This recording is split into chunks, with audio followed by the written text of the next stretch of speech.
architecture and landscape, cities, town and emperor urban places oriented and laid out according to cosmic calculation. Okay, kalau kita nak tahu, kalau you all selalu tengoklah kan, China ni dia punya orang panggil apa dia sangat pakar dalam astronomi. Okay, dia bintang, buruj semua tu dia kira tau, dan ada satu sejarah juga dah untuk apa raja dia, saya tak ingat raja apa, tapi dia memang sangat fanatik dengan cosmic calculation ni. Okay, tapi dia terhad disebabkan oleh pada zaman itu macam British ke apa tah yang menghalang mereka untuk lebih further kepada cosmic calculation ni. Alright, diorang pun percayai syurga itu adalah bulat dan bumi adalah square. Alright, so Chinese garden consider metaphysical science. So semua orang tahu kan pasal yin and yang semua kan? Ke tak tahu? Tahu. Pembawakan yin and yang tu sehingga sekarang lah dia punya application dia. Even sekarang pun yin and yang tu kita panggil, kalau dalam bahasa moden kita panggil feng shui lah. So China yang sekarang pun memang menitik beratkan tentang feng shui. Okey, peletakan pokok tak boleh depan pintu, pokok kena letak dekat mana, pokok pula ada jenis dia, pokok ong lah, apalah semua, ada pokok lain tak boleh masuk, tak boleh ada. Itu ni macam menyebabkan bala lah, bencana lah, semua benda tu lah. So, mereka sangat menitik beratkan yin and yang. Okey. Dan dia ada Chinese garden, geomancy of our land divination that was applied to site and layout. So dia punya dia stresskan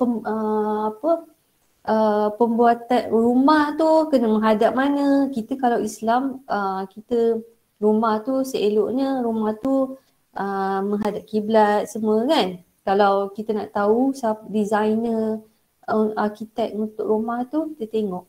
Kalau rumah tu menghadap kiblat, kemungkinan arkitek tu adalah seorang Islam. Okay. So ada benda-benda macam tu lah. Orang China ni dia mempercayai hukum alam. Okay. Then basic elements of new Chinese landscape were the rock, hill or mountain, and yin and yang lah. Alright. So yang ni lebih kepada yang benda yang keras dan yin lebih kepada yang lembut. Chinese landscape garden century BC attempt to recreate tranquil scenes of artists and apply the rules of painting and poetry.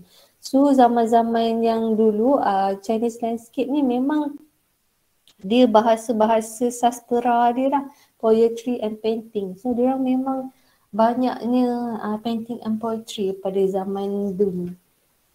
Ni antara salah satu layout di mana salah satu layout yang kita panggil digambarkan oleh seorang pelukis untuk layout istana. Okay. Dalam istana ni kita nampak je macam kita tengok ada rumah gundik lah, gundik ini, gundik itu. Kalau ada 10 gundik, 10 rumah lah dia. Maharaja sini kan beramai gundik kan.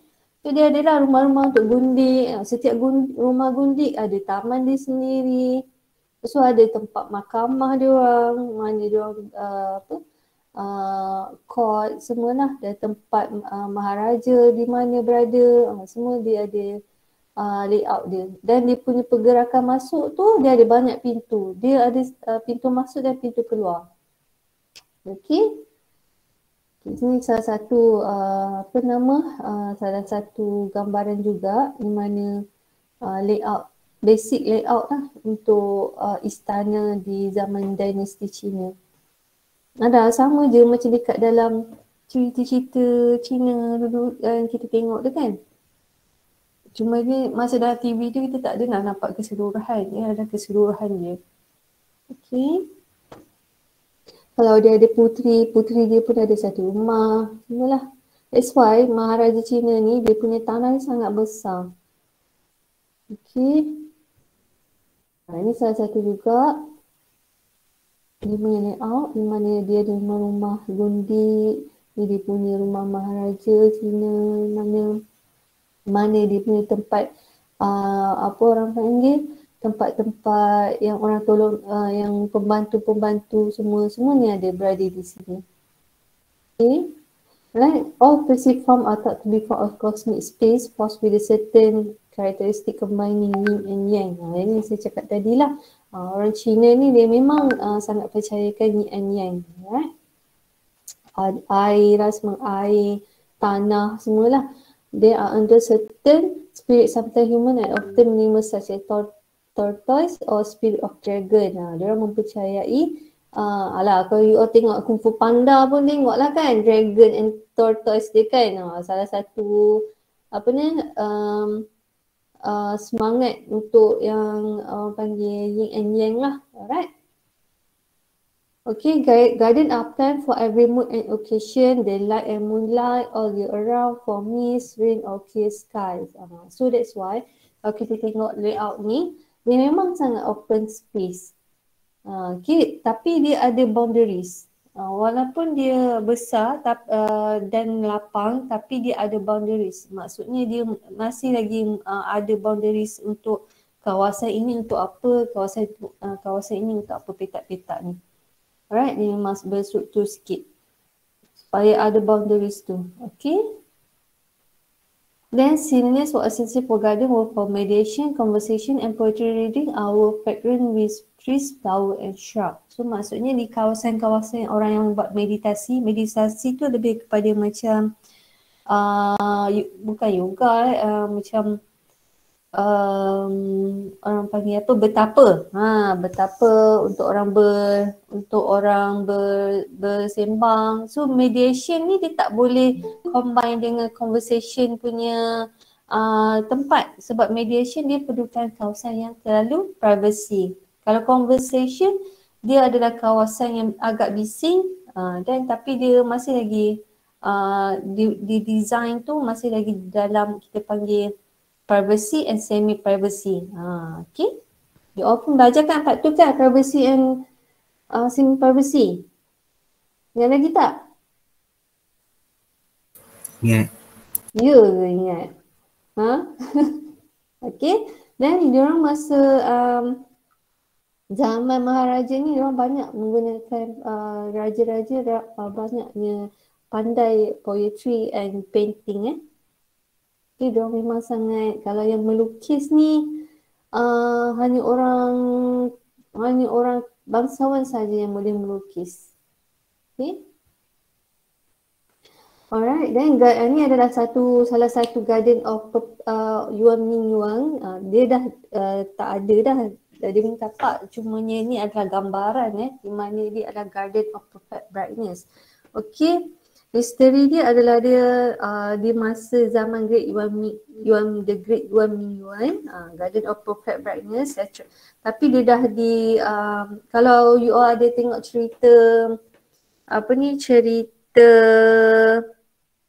ada salah satu cerita dekat dalam dekat dalam movie, dia ada cerita pasal Yuan Mingyuan ni.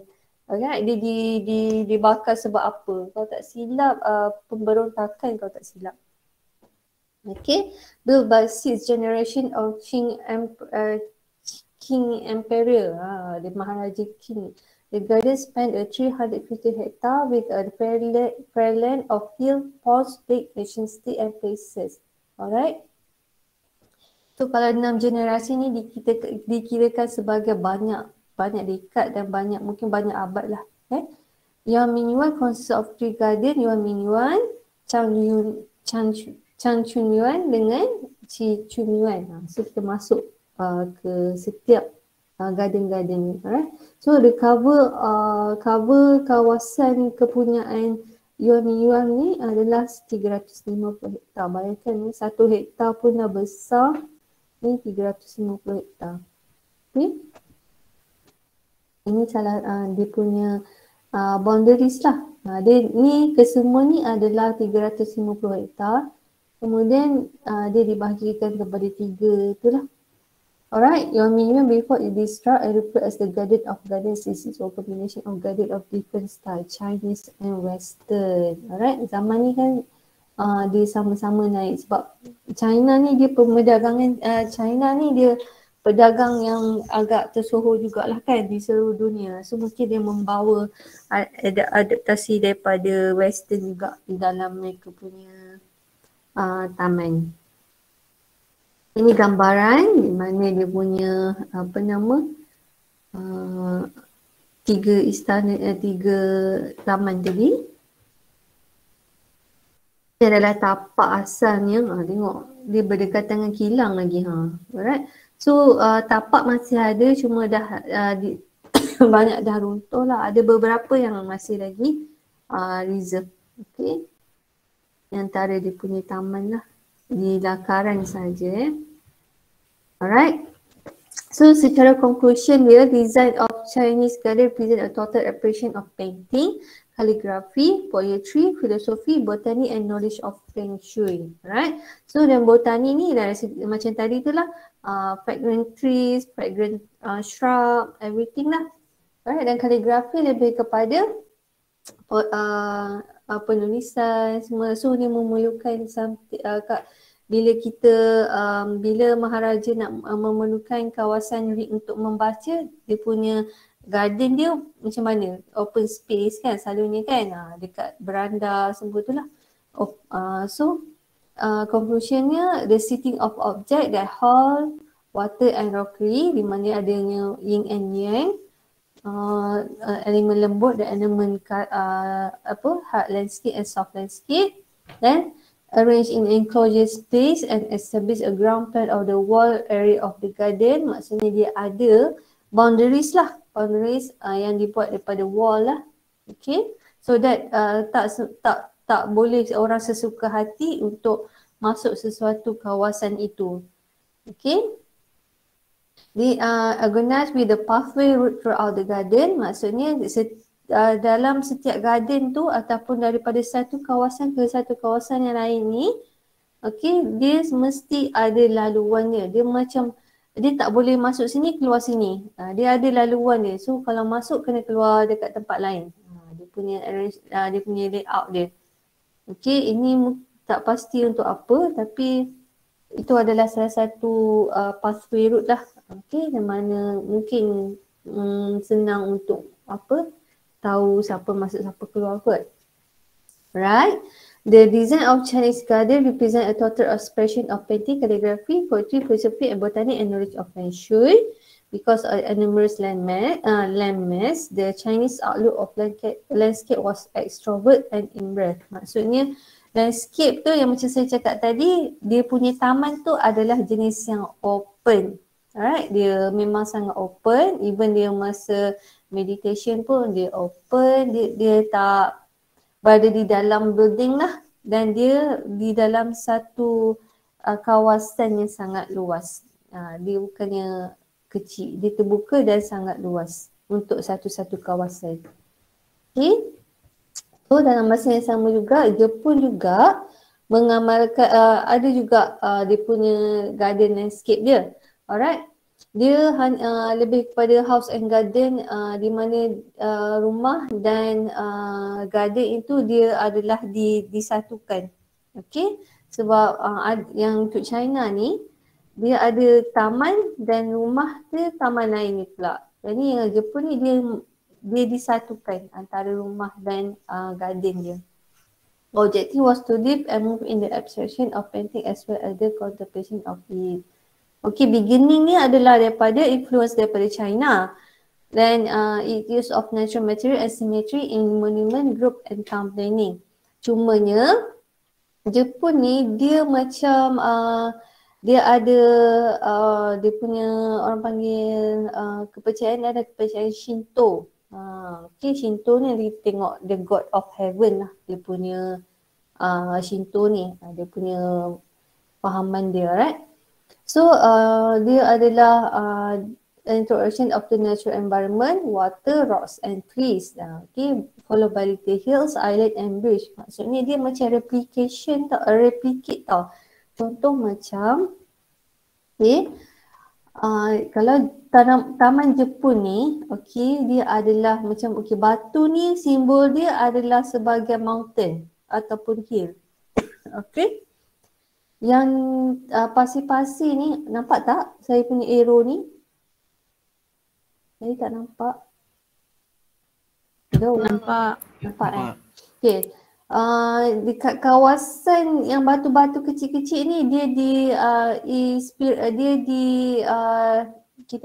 adalah dikatakan dia inspirasikan sebagai laut ataupun dataran. Okay. So batu-batu ni adalah disimbolkan sebagai gunung ataupun bukit. Okay, so dia punya Japanese garden ni dia sangat even dia punya batu-batu kecil ni dia dicorakkan menggunakan, selalunya kita akan gunakan penyapu untuk dapatkan line-line ni. Nak menampakkan dia macam lautan gitu. Okay. So in the background of design and rock arrangement of the Japanese garden is respect to nature and abstract represent of the European world of the time which are derived from religion and philosophy. So garden Japanese garden use natural stone. Dia tak menggunakan ni maknanya kalau batu tu dia begitulah dia ambil. Dia tak moldkan batu tu. Okay? Dia macam leave it as that, itu je. Tak ada dia ukir-ukir ataupun apa-apa diwarnakan dan diwarnakan. Dia tak diwarnakan lah. Right? Dia memang nature stones. Okay. So Shinto adalah religion of Japan. Kalau yang macam tadi dekat China ada berapa religion dia?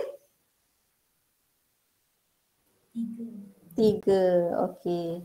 So kalau yang dekat Jepun adalah Shinto, yang di mana dia adalah involve of worship of kami dan translate of mean god. So dia adalah spirit of nature or spiritual and some kami are local and can be regarded as spirit of or genius of particular space. Okay. So dia dikatakan sebagai son of God lah. Okay. Filosofi dia, the way of the God, dia punya agama dia. Okay, tapi sekarang ni Jepun dikatakan tak ada agama kan? Betul tak?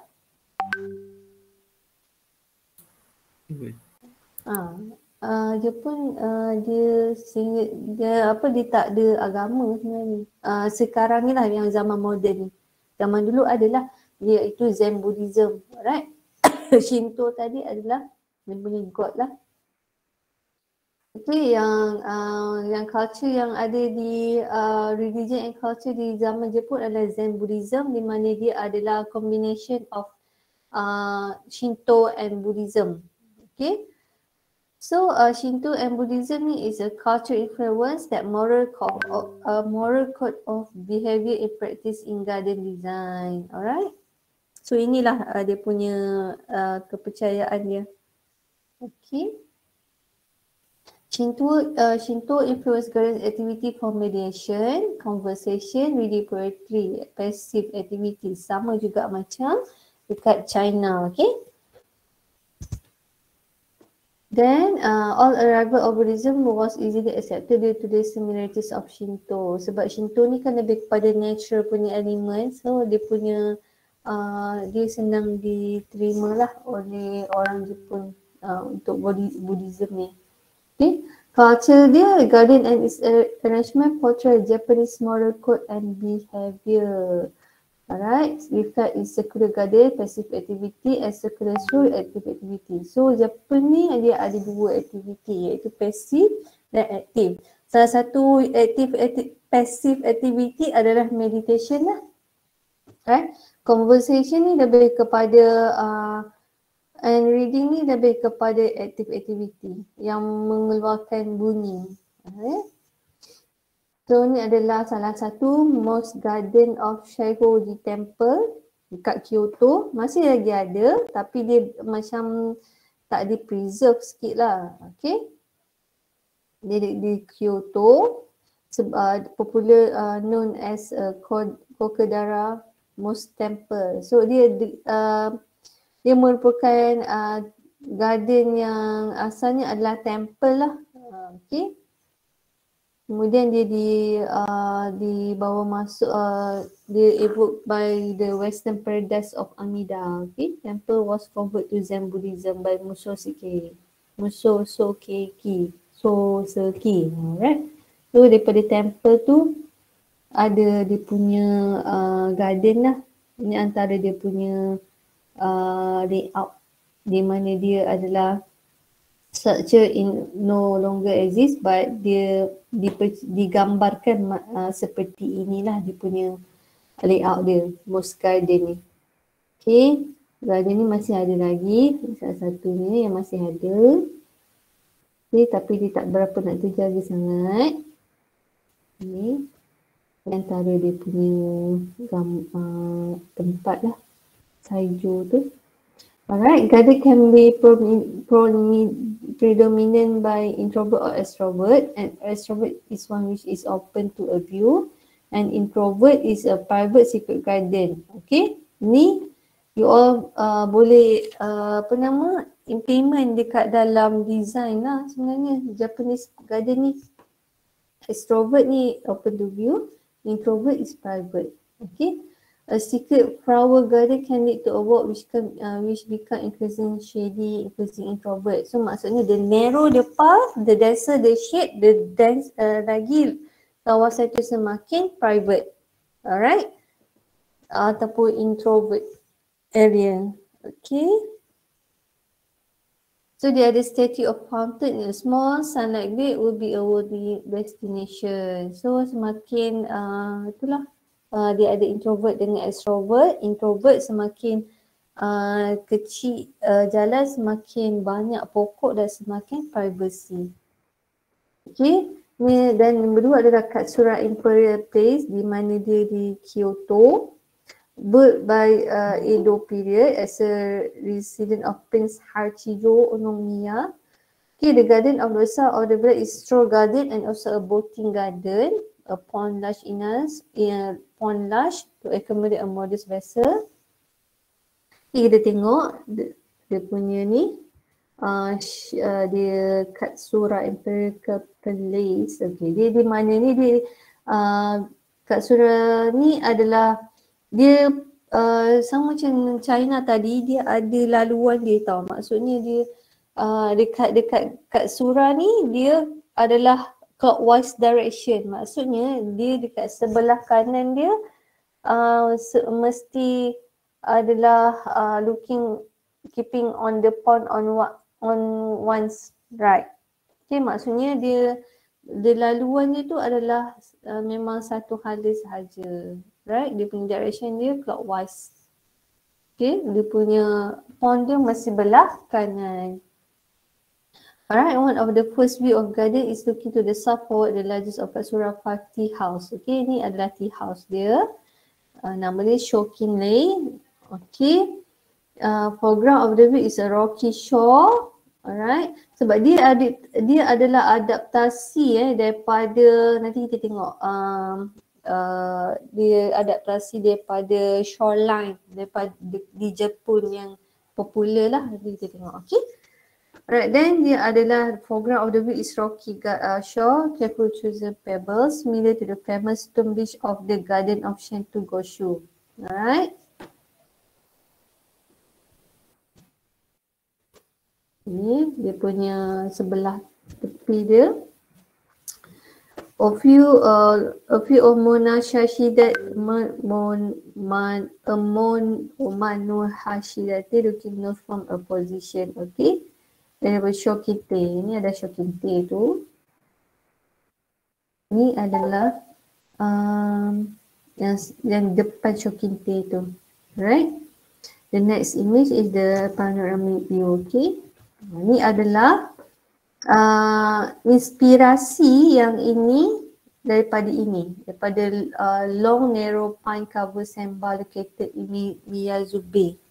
Alright, dia bawa design ni untuk didesign di Katsura ni, Garden of Katsura. Okay, dia bawa ke sini. So Middle Island view from the west, ni adalah Middle Island, dia ada 3 island. Nanti kita tengok setiap satu island. Okay, ni Middle Island view from the west, a corner of villa is visible at the right. Okay, located somewhere in the east, 3 islands will have evoked the 3 Taoist islands of the blessed Moray, Eshu and Hojo. Okay. So ini adalah apa nama jambatan ni. Some of the land area descend direct to the water. Sama seperti ini. Dia punya nama ni jambatan. Okay. So the largest island adalah Yomashima. Is connected to the mainland by 3 arch earth covered bridge. Each high enough to allow the boat to pass. So boat boleh pass kat sini. The structure to the right is the Orindo, a premonition of Yoshito clan. So ni adalah rumah Yoshito clan. Okay. Okay lagi ke ni? Ngantuk ke? Okay. Ada. Ada Ada. Ada madam. Kan tidur pula kan, sejarah ni kan. Ada. Okay. So untuk yang next adalah garden Jepun adalah Shinto Gosho Garden di Kyoto juga. Alright. Sento Place. Ini adalah dia punya gambaran yang masih ada. Tapi dia sama juga, dia tak di-preserve sangat. Ini dia punya layout dia, North Point, South Point. Okay, ni dia punya gambaran. Apa nama, dia Japanese Garden ni, dia banyak inspirasi daripada apa nama, natural sama juga macam China tadi. Ini punya gambaran dekat kawasan. Ini adalah yang di replika je lah. Okay. Yang asalnya dah roboh sebenarnya, tak ada, tapi dia buat balik semula untuk apa nama, untuk tengok, untuk tunjukkan balik semula macam mana dia punya layout dia. Okay, ni lagi satu adalah Ryoanji. Right, perhaps the most famous of Japanese rare garden, that is Ryoanji-ha, right? Temple of peaceful dragon. The dragon is simplicity itself. 15 rocks arranged in rectangular or right with the gravel. So ni macam ni jugalah. So saya cakap tadi, Japanese garden ni dia dia punya rock ni adalah sebenarnya diinspirasikan sebagai apa tadi? Gunung. Yang ni adalah daratan ataupun lautan. Okey. Okay, lagi ke? Okey. Ini dia punya ini dia punya aspirasi lah. Ini adalah dia punya daratan dan ini adalah dia punya gunung. Okey. So kalau orang nak buat Japanese garden, macam ni lah dia punya design dia. Dia tak boleh, dia memang ada macam unik sikit lah Japanese garden ni. Memang macam ni. So kalau kita pergi mana-mana, dia tengok design macam ni, so kita dah tahu dah ini adalah konsep Japanese garden. Okay. Batu-batu dia menunjukkan gunung-gunung yang ganang. Right. Then masuk ke pre-Columbian America, Machu Picchu semualah. Alright. Masa zaman kegemilangan Rom, China, Jepun semua kan. Amerika pun ada juga. Salah satunya di Mexico, Teotihuacan, right? Pernah tengok tak cerita apa ada diorang buat penggambaran dekat sini yang ada apa yang diorang adalah pengembara ke history punya nak cari harta karun ke apa, lepas tu ada pokok yang makan dia orang tu. Pernah dengar tak cerita tu?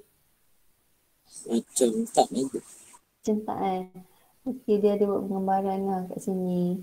Alright, dia adalah shortly after Olmec civilization vanished and new cultivation arose in the 2nd century of BC in the Valley of Mexico. Alright, dia ada denominated by the culture of the Valley of Mexico for almost millennium and stand of most significant culture influence throughout the history of Central America. Okay. Mexico ni dia dah belah utara Mexico, Amerika kan. Yang warna yang bawah-bawah ni adalah apa nama bawah-bawah ni yang kulit putih. Yang Mexico ni di belah atas. Kan? Cerita apa Mexico? Perez semua tu kan. Nama-nama tu kan. Itu Mexico This civilization was centered around the city of Teotihuacan. Alright. Teotihuacan is a city of over 100,000 people and is the largest city in America. And also a largest city in the ancient world. Alright, ini adalah salah satu religious center of Mesoamerica. Its skyline was dominated by two numerous pyramids which the Aztec called the Pyramid of the Sun and Pyramid of the Moon. Okay. Masa zaman ni bukan dekat ni ni bukan dekat apa nama tu, dekat piramid dia dia macam that's why saya cakap tadi, perdagangan ni membawa berbagai influence untuk sesuatu negara itu. So yang ni dia adakan Pyramid of the Sun and Pyramid of the Moon. Alright. Then both linked by a broad avenue, it was planned with city of over 2,000 structure while farmers primarily live in the wooden house. Okay. So dia adalah planned city. Ada inhabitant live in the stone house decorated by painting and murals and some cases with elaborate drainage system. Ini adalah dia punya apa nama kerajaan dia lah. Dia panggil kawasan dia. Okay, dia ada di mana dia ada tempat, nanti kita tengok dia keseluruhan dia. Ini adalah Pyramid of the Moon. Ini adalah kawasan dia. Yang kita panggil rasa satu kawasan kawasan Mesoamerica tu. Besar jugalah kawasan ni. And the largest yang paling tinggi, paling besar So ni adalah dia punya kawasan dia lah. Besar jugalah dikatakan. Okey, ni dekat dalam-dalam dia di mana dia boleh apa nama? Boleh dia dijadikan macam museum lah dekat kawasan ni. Okey, dekat dalam dia ada ukiran-ukiran. Okay, so Aztec Code Pyramid Fasa has been partially recreated in the National Museum. So ada yang painting yang dah dull so diorang replicate balik semula. Okay, so next kita masuk Machu Picchu. Machu Picchu ni is a city located high in the Andes Mountain. Pegunungan Andes. Tahu tak kat mana?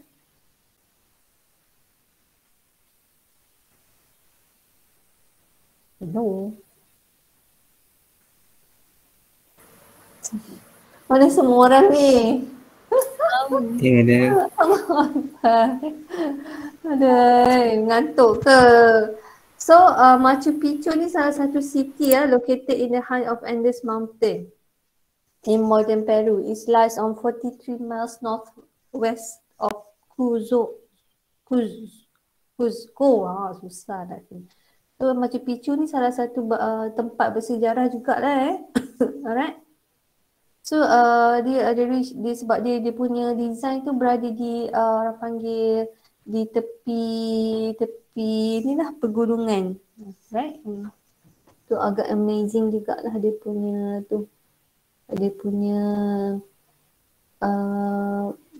location dia. So then it's surrounded in dense bush. Some it is covering pre-Columbian cultivation terrace. So dia punya terrace dia.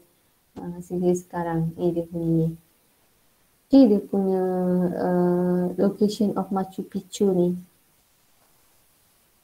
Okay, dia adalah city bandar tepi pergunungan Andes ni. Alright, ini dia punya tapak. Ini adalah dia punya tapak juga, tapi dah ada sedikit takis dan dirobohkan. Okay, ini adalah dia punya batu-batuan dia. Dia ambil dari ni je, natural stone dia.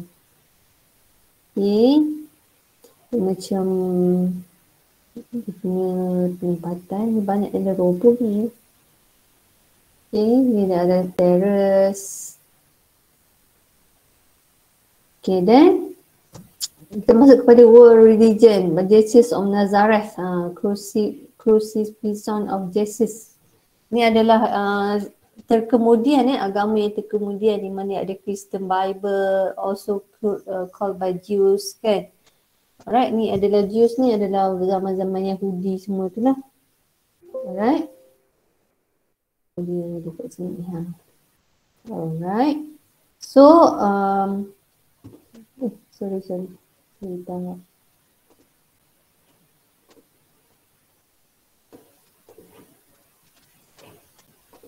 Kata kedua.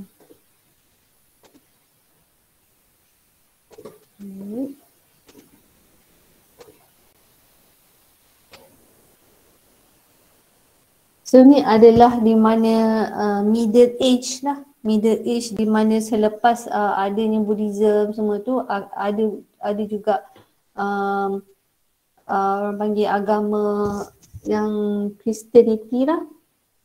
Alright. Zaman Orthodox tu. Okay. Event dia selepas fall of Roman Empire dan Buddhism officially recognized, Shinto religion established, dan Islamic religion. Okay, Muhammad. Okay. Design expression untuk Roman Empire lebih kepada monastery, Christianity maksudnya lebih kepada bentuk-bentuk biara lah, macam King Arthur punya, King Elizabeth sekarang punya castle kan. Kemudian kalau Buddhism dia punya design expression lebih kepada temple lah, Hinduism and Buddhism. Alright. Shinto pun sama juga. Dan kalau Islam ada mosque and garden. Okay, ini adalah dia punya design expression semasa event tersebut.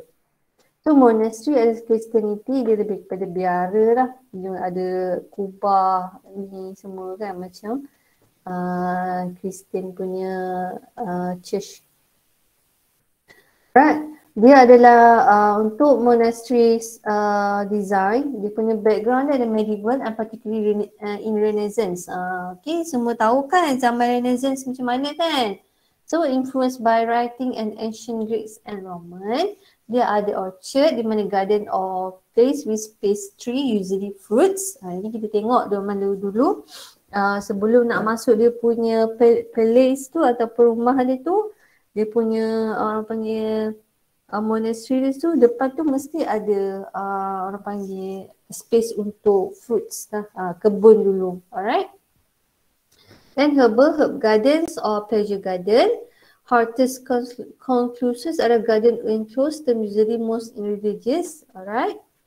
Dan yang ni hortus conclusus ni adalah selalunya kalau tak silap dia adalah macam tempat orang yang herbal ni adalah tempat orang yang macam sakit dia duduk kat sini. Alright, herbal garden ni. Alright. Play zone adalah large compact pleasure garden and wood uncultivated except for forestry, physic garden, kitchen garden, dan paradise used for single plan to recruit an open court of monastery. Right? Dia ada design juga paradise yang dikatakan seperti open court and monastery garden. Right? Decorate with the flowers. Okay. Okay, element and character for the urban landscape in the medieval period adalah monastery, wall town, castle garden dan physic garden. Ini saya dah bagi tahu untuk yang di sini dia punya explanation. Alright, then religion and philosophy play an important part in the landscape in the Middle Ages. As aspect of religion, there's a strong belief in Christianity and its principle. Di zaman ni memang Kristian sangat berleluasa ya, dan time ni lah adalah Kristian dengan Islam Islam dan Kristian sama-sama naik. Okay. Then in the aspect of philosophy is introvert space as symbols of separation from other world is one example of philosophical thinking. So yang ni adalah filosofi di mana ni lah. Terms of paradise, okay. Semua itu saja. Alright, so monastery. Okey lagi ke ni? Faham ke tidak? Faham itu. Faham, madam. Misalnya you tak buka kamera. Saya tak boleh buka kamera sebabnya kalau saya buka kamera, nanti line saya tersekat. You all ni yang tak buka kamera kenapa? Right? Minggu depan. Oh, yelah. Alright, so monastery landscape ni salah satunya lah. Mount Saint Michael originally construct to house of monastery lah. Okay, dia adalah bentuk biara lah. Ni kita boleh tengok kan dekat dalam cerita-cerita orang putih kan, King Arthur. Apa lagi? King Arthur lah kan yang selalunya kan kita tengok kan zaman-zaman ni. So ni salah satu ni. Madam, kalau cancel Queen Elizabeth tu? Queen Elizabeth tu lebih kepada monastery landscape juga kan. Tapi yang sekarang ni lebih kepada situ lah. Dia memang berada di situ lah. Tapi dia mungkin dah modern sikit daripada architecture dia lebih modern sikit. Right? Even White House pun macam lebih kurang macam monastery punya White House kan. Monastery punya design. Okay. Tapi dia mungkin berada di kawasan biasa, dia tak berada di bukit. Kawasan bukit. Alright. Ni salah satunya. Right. Close the garden and area within a monastery or convent. Convent pun macam church macam religion are normally restricted. Alright. Siapa pernah sekolah convent? Ada tak siapa-siapa pernah sekolah convent? Ada tak?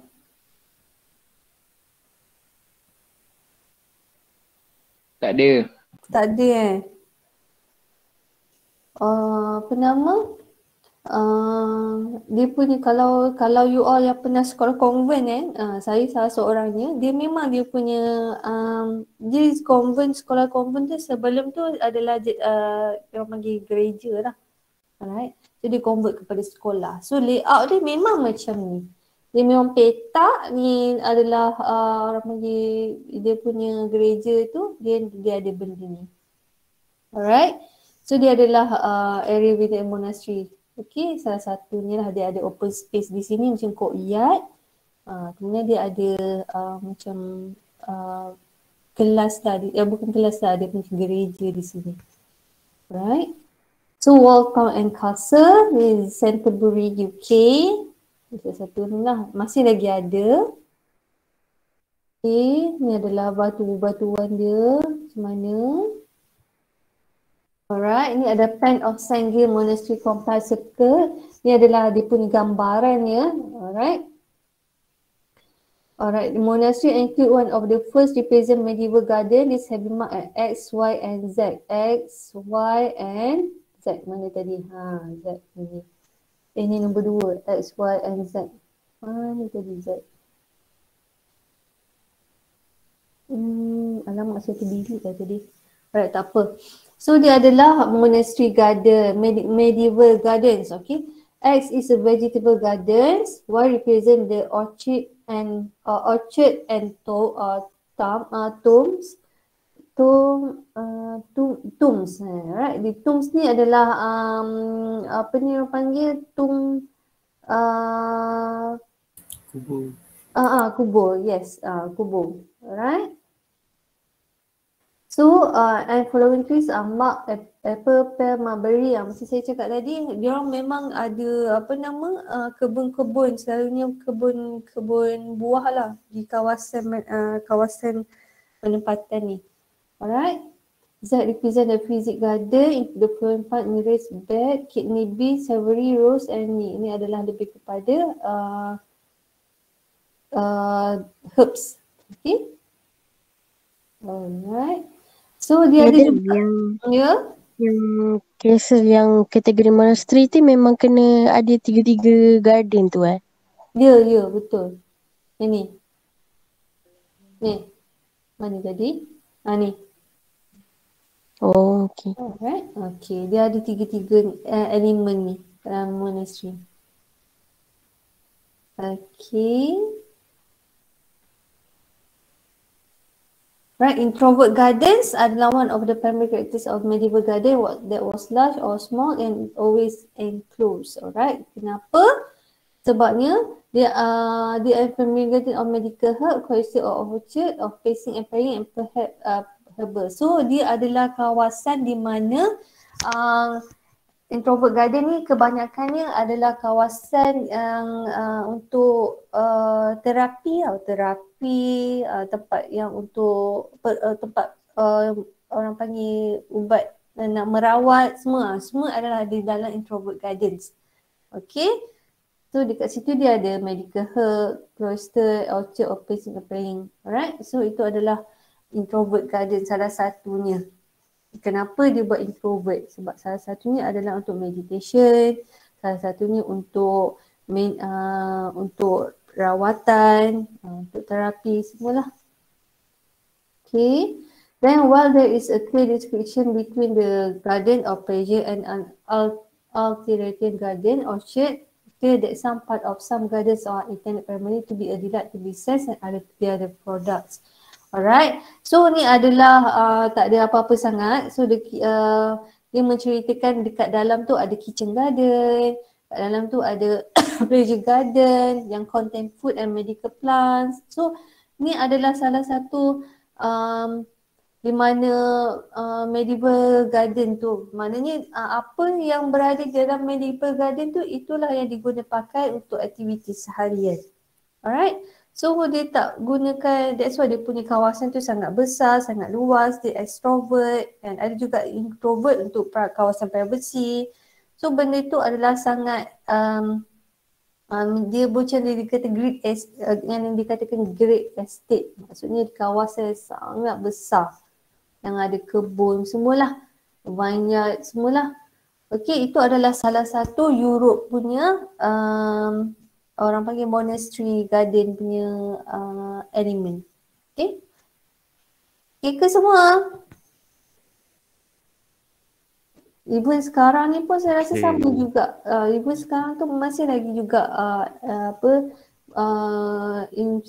inspirasi daripada untuk mana-mana golongan bangsawan sekarang ni kan masih lagi menggunakan di mana dalam rumah dia ada. Sebelum nak sampai rumah dia, kita kena lalu kebun dulu kan, baru jumpa rumah. So macam masih lagi implement benda tu. Okay, sebab orang bangsawan dia banyaknya ataupun diraja ni dia banyak kebun. Okay, dia orang masih pun ada banyak pekerja semua. Alright. Sahaja terpatik. Ya. Contoh kalau macam castle yang movie Harry Potter guna tu kan, itu kira macam monastery juga kan madam? Itu macam monastery juga, betul? Itu kira official lah madam. Maksudnya kalau dia minta contoh, kita boleh bagi nama castle tu. Yang tu dia tu kalau you nak bagi contoh tak boleh lah dah cerita, sebab cerita tu kan dia macam dongeng. Kecuali you guna macam mana? Nama tempat tu lah, boleh lah. Nama tempat tu boleh lah. Contoh. Okay. Alright, so bolehlah cari. Sebenarnya banyak sangat peninggalan dekat UK, kat Cambridge kan. Kat Cambridge ada banyak monastery garden ni sebab dia adalah influence daripada Kristian biara. Apa ni Kristian punya ni lah, apa tu, paderi-paderi kan. So salah satunya lah. Dan dekat Malaysia pun ada banyak sebenarnya influence architecture daripada monastery garden, monastery ni. Kan. Tengok orang-orang British kan. Especially kat Perak pun ada banyak juga. Macam Kelly's Castle tu. Itu salah satunya. Okay. Tu dia ada macam dia buat dekat tepi sungai tu kan. Lepas tu dia ada rumah dia ada kebun. Lepas tu dia ada rumah dia punya pekerja dia. Tapi tak sempat nak siapkan. Lepas tu dia balik ke sana sebab isteri dia meninggal kan. So salah satunya yang kita boleh nampak ni dekat tu lah. Apa nama kat Batu Gajah tu, Kelly's Castle tu. Okay. Okay ke? Okay ke semua? Dekat Penang pun banyak tak sebenarnya. Dekat Penang kan. Siapa orang Penang tahulah kan. Dekat pulau kan banyak sangat rumah-rumah yang jenis yang monastery garden ni. Itulah. So ada apa-apa ke soalan lagi? Saya rasa sampai tu je sebab kita dah sampai ke lecture nombor 4 dah habis. So minggu depan kita masuk topik lain pula lah. So saya akan masukkan slide ni dekat dalam Google Drive Google Classroom UFeature saya tak boleh masuk sebabnya saya bukan tak boleh manage sebab saya sebelum ni adalah Cik Zuhaidi kan. So saya tak boleh nak masuk. So senangnya saya masukkan di dalam Google Classroom. Okay? Okay semua? Dah boleh proceed tau. Dah boleh buat perlahan-perlahan assignment. Sebab bulan minggu ke-7 kan kena hantar. Sorry. Minggu ke-14. Okay, tak apa. Minggu ke-7 ada test ya. So kita ada lagi 3 minggu untuk test. So baca perlahan-perlahan lah. So, okay ke? Okay, Madam. Alright, so kelas kita sampai sini. Jangan lupa kelas pukul 4 nanti untuk UFeature, untuk kehadiran. Buat set timing lah, janganlah mesej saya cakap lupa lah apalah kan. Sekarang saya buat 2 kelas kan. Jangan lupa. Alright, so jumpa minggu depan insyaAllah. Minggu depan hari Rabu. Alright, so ada apa-apa soalan sebelum saya tutup kelas? Tak ada. Alright. See you next week.